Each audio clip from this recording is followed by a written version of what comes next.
जय श्री कृष्णा, राधे राधे। सब YouTube family से ये निवेदन करत है भैया कि आपन प्यार आशीर्वाद बनाए के रखा और वीडियो जो डाली थे फुल वॉच के सुना और कमेंट में बतावा कि गीत कैसन लगत है।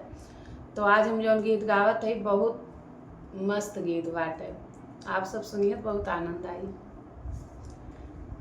गोरे गोरे गाल देखी गईला लो भाई नाती के बेटा, गोरे गोरे गाल देखी गईला लो भाई नाती के बेटा, जतियो ना चिन्हला हमारे नाती के बेटा, जतियो ना चिन्हला हमारे नाती के बेटा।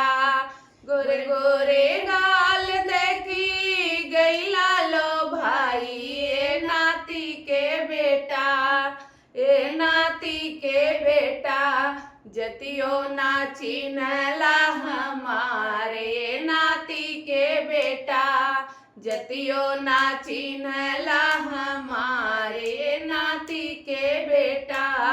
अपने सहू का खातिर दिहला मोबाइल नाती के बेटा, अपने सहू के खातिर दिहला मोबाइल नाती के बेटा।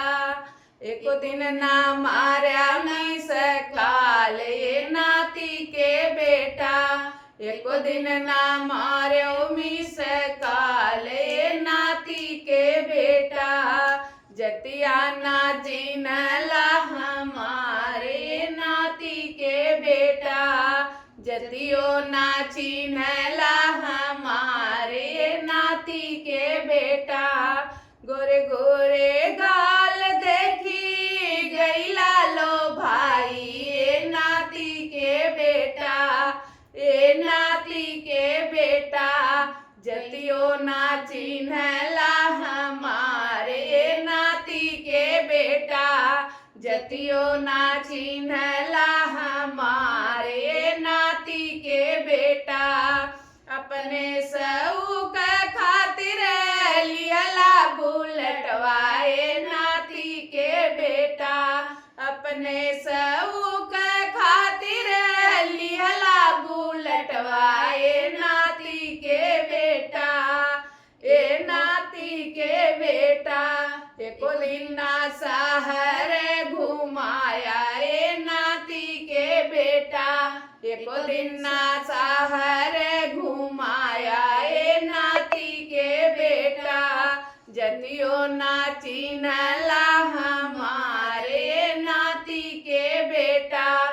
गोरे गोरे गाल देखी गईला लो भाई ए नाती के बेटा, ए नाती के बेटा, जतियो ना चिन्हला हमारे नाती के बेटा, जतियो ना चिन्हला हमारे नाती के बेटा।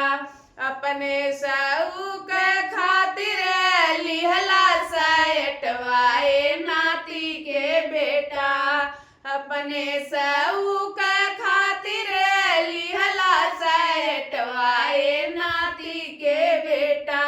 हमहू के लहला बेलमाए नाती के बेटा, हमहू के लिहला फुसलाए नाती के बेटा।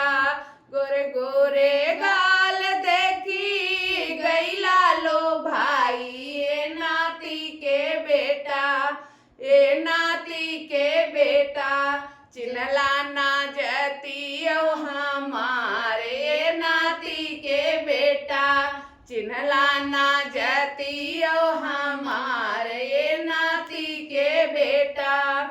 गाना कैसन लगल कमेंट में जरूर बताइए।